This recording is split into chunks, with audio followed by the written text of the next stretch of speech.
Hello everyone and welcome back to My Opinion. And in this video I'll be previewing the second test of the series between India and South Africa. I unfortunately couldn't record a review video of the first test as I was in Iceland at around the time the game took place. I watched just over half of the test match and I feel I've watched enough to have a decent view on what went on and the end result. So I feel, considering India won the toss and chose to bat first at that venue, I thought they had the advantage with the South African squad for this series showing a bit of inexperience. I thought these weren't the household names that we have seen from before, or even in the last time India had toured South Africa. And considering those things, I thought India had an advantage in this game. They didn't get enough runs in the first innings. Some tactical errors in the bowling innings, which resulted in 408 being conceded.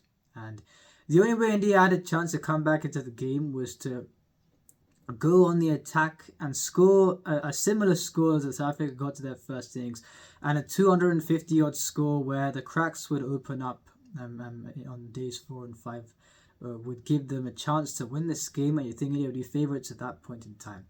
Unfortunately, apart from Virat Kohli, there was nothing to show for in the second innings, and a heavy defeat in that first test match. On the 11s that I think each side should go with, starting off with India, I've gone with the same top 6 that took the field in the previous game to do so here. Ravindra Jadeja would be back in the forward for this game after missing out on the previous game due to a spasm. He'd be batting at 7.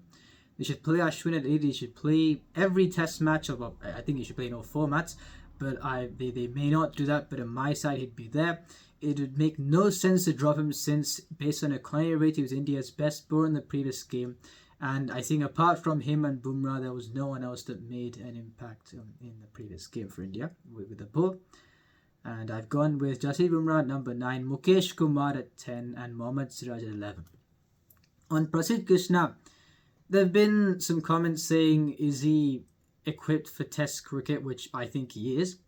Rohit Sharma has defended him as well. However, it's a case where when bowling in South Africa, you've got to be able to bowl those fuller lengths. Now, I don't know the complete technicalities of this, and other bowlers have got this as well, where Prasidh Krishna, with the way he bowls, he cannot bowl as full as others. And people may think, right, if you've got a fast bowler who bowls at good pace with height, can move the ball both ways, they do well in South Africa. But you've got to pick the correct fast bowlers, or the fast bowlers that would do well in that particular part of the world. Prasidh Krishna, unfortunately, with the way he bowls, he cannot access the full lengths as much as others. Therefore, he would not be successful in South Africa. And that's why I've gone with a Mukesh Kumar who can bowl that full length, not as quick as Prasidh Krishna maybe, but he can bowl that full length and move the ball both ways. And that's why I've gone with him to be in the side ahead of Prasidh Krishna. So Bumrah, Mukesh Kumar, Mohammad Siraj, it's a good seam bowling attack for this part of the world. And you've got Ashwin and Jadeja, where there will be some turnover as the game goes along. Maybe not in the first couple of innings or so, but as the game goes along, there will be some turnover. So I've gone with Jadeja and Ashwin as the 2 spinners. This is what I would go with, but what I think they would go with is they'd predictably drop Ashwin and say Shardul Thakur can get the extra 20 runs and be the steamer in South Africa as a cliche. Jadeja as a single spinner, even though there will be some turnover, especially in the last few days of this game. And Avesh Khan has been named as a Mohammad Shami replacement in the squad after the first test. So if you're not going to play him, it would make no sense in naming him as a replacement. So he will play ahead of Mukesh Kumar. Once again, a bowler that he could, he's not going to be as effective as Mukesh Kumar in this part of the world, and that's why I wouldn't play him ahead of him, but since they've drafted him in, they may go with him. So this attack looks significantly weaker than the one that I've suggested, but I won't be surprised if they go with that. So I feel what attack India will play, and of course the shot selection of the bats, and apart from the deliveries that Kagiso Rabada bowled, there was some ordinary dismissals. And yes, you could say Kohli was a lone warrior in the second innings, but I thought things weren't as... It's the fact that the others made things look quite difficult. Kohli was the only one that went with the way that it was the best chance India had to win the game from there, where you go on the attack, pile up as many runs as you can, and then look to defend the score when the cracks open up on day 4 and 5. Instead, the others made things look more difficult than they were. So As far as the batting is concerned, it is on shot selection pretty much, but based on what attack India play for this game, that would dictate the advantage they would have going to the game, but I fear they will play the 11 where Ashwin is not playing. And now on the South African side, Temba Bavuma is ruled out of this game due to injury, a hamstring injury that may have been recurring from a previous game, and he walked off the field in the first innings of the first test match. And fittingly, Dean Elgar is captain of the side for his final game.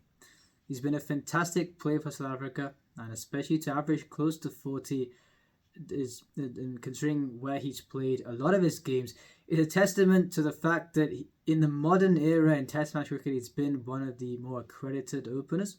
And you saw in the previous series, a couple of years back when India toured South Africa, after losing the first game, they won the next two and won the series under his captaincy. And he's got the opportunity here to win this series for his side. He'd said this is sort of like his World Cup, where since he does play Test cricket, the winning series is the main priority. And if he wins another series for his side here, I think it would be a great way to sign off from international cricket. So hope it goes well. And on the others in the side, I've gone with Aiden Markram to open, along with the captain, with Tony de Zorzi at 3 and Keegan Peterson at 4. Tim Bedingham at 5, Carl Verreynne at 6. And at number 7, it's a case where I feel George Gutier is ruled out of this game due to injury, and I think Maharaj should play since there's more for the spinners in Cape Town than in Centurion, albeit they'll take, I think, long. It's still until about the middle of the game to take more of an effect. But I think Maharaj should play, and they'll play Marco Jansen, Andre Berg, and Kagiso Rabada. Now, since Bavuma is ruled out, they could go with the extra batsman and play Zubair Hamza. He's been in very good form. However, I feel you've got a full bowler attack that did the job in the previous game. If Maharaj takes a ball to get into the game and one bowler goes front, you've only got 2 bowlers out of the full bowler attack to do the bulk of the job. It would be quite difficult. And that's why I've gone with Wian Mudder, who can offer that batting at 7 wide. If you've got Marco Jansen, who scored a very good 84 in the previous game, as well as Kechav Maharaj, it's enough batting there and around that position. Wian Mudder can bowl a few overs as well, so that would lessen the load on the other 4. So that's why I've gone with them. Lungi Ngidi and Tristan Stubbs won't get a game, and Zubair Hamza has been in very good form, but Tim Bedingham scored runs in the previous game. Carl Verreynne is a designated keeper, so I don't think they'll go with that. And I don't think George Gutier is a huge loss because, one, yes, the spinners would have a say, especially in the last 2 days of this venue. And secondly, like Prasidh Krishna, he's someone that does tend to operate on a hard length, where he doesn't bowl the full length as much as others. And combined that and inexperience, he went for runs in the first test match. So is he a huge loss in this game, even though he's a very good prospect? No, he's not. So that's why I feel this is 11 that South Africa should go with. If they do, they'll be fancying their chances to win this game. And now finally comparing 11s. I'll be comparing my South African side with the Indian side, and I think the management will go with. Starting things off for the top 4, you've got Rohit Sharma, Yashasvi Jaiswal, Shubman Gill, Virat Kohli compared to Dean Elgar, Aiden Markram, Tony de Zorzi, and Keegan Peterson.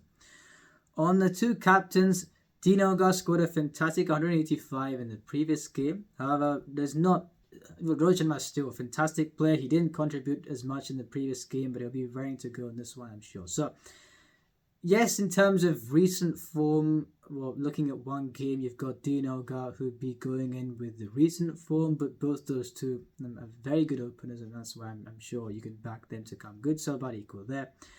Yashasvi Jaiswal and Aiden Markram both were on the attacking side. Jaiswal's shot selection wasn't great in the previous game, and I feel the battle between those 2 will be decided by shot selection, because you've got one player who I feel is more suited to opening, but he veers on the attacking side. The second one, Aiden Markram hasn't had the greatest of red ball careers, and him opening in Tests, apart from I think in his debut against Bangladesh and recently against the West Indies, he hasn't had the greatest of times opening the batting in Test cricket, and that's why I feel Yashasvi Jaiswal would slightly take the cake there. But both those 2, throwing the attacking side, shot selection will be the key in deciding if they contribute or not. Shubman Gill versus Tony de Zorzi. Shubman Gill, since he's been moved to 3, hasn't had the greatest of returns, and that's why de Zorzi has been in good form of late. I think he's got the edge there. And Virat Kohli versus Keegan Peterson. Virat Kohli in both innings looked very good and was dismissed by Jaffer in the first innings. Keegan Peterson's been injured for quite a while, just returning, so I've got him to take the edge there. So overall, it's a case where if you factor in Tony Zorzi's good form, then I feel Dean Elgar and Zorzi seem more quite two bankable contributors compared to those in the Indian side, where apart from Virat Kohli, you don't know what the others will do. However, if Rohit Sharma does contribute, I think things can equal out there, since Keegan Peterson, who's a very good player, is returning from injury. And now looking at 5, 6 and 7, Shreyas Iyer, KL Rahul, Ravindra Jadeja versus Tim Bedingham, Carl Verreynne and Wian Moda. Shreyas Iyer looked okay in the previous game. In the first innings, it was dismissed, and you got Tim Bedingham, who went very well in the previous game. Carl Verreynne versus KL Rahul. KL Rahul's got a fantastic century in the previous game, so I feel he has the edge there. And Jadeja versus Wian Moda. I feel Jadeja is quite... even though I feel Wian Moda has not done too much of the bat or ball. Jadeja, has he been in the best of form with the bat and white ball cricket? No, but he's got the technical soundness to succeed, and that's why I've gone with him as a batsman to supersede what I think Wian Moda will offer to the side from a batting perspective. And 8, 9, well, for the bowlers pretty much. So Marco Jansen versus Shardul Thakur. Marco Jansen, in terms of batting and bowling, I feel would take that. Jasit Bumrah and Kagiso Rabada, both of them, I feel with the impact they'll have, they could be about equal. Nandre Burger versus Avesh Khan. Nandre Burger would take that. And you've got Keshav Maharaj. And well, at the moment, Siraj would be there as well, so he'd be okay. But I feel... you've got Jadeja versus Maharaj. Jadeja would take that. But then India have got Shardul Thakur and Avesh Khan compared to South Africa, who I feel have got more 4 bankable bowlers compared to India's 3. So because of that, on a bowling front, South Africa have got the slight edge. On paper, India have got the edge with the bat, but South Africa have also got the momentum from the previous game. So I'm veering towards them if India go with the same 11. Now, if India go with the 11 that I've suggested, where you've got Ashwin and Mukesh Kumar, that tips the scales more in India's way. And I feel with 2 frontline spinners and the 3 seamers being Bumrah, Siraj and Mukesh Kumar, India would be favourites to win the game. So I think depending on the 11 that they select, India would be either favourites or just behind South Africa in this game.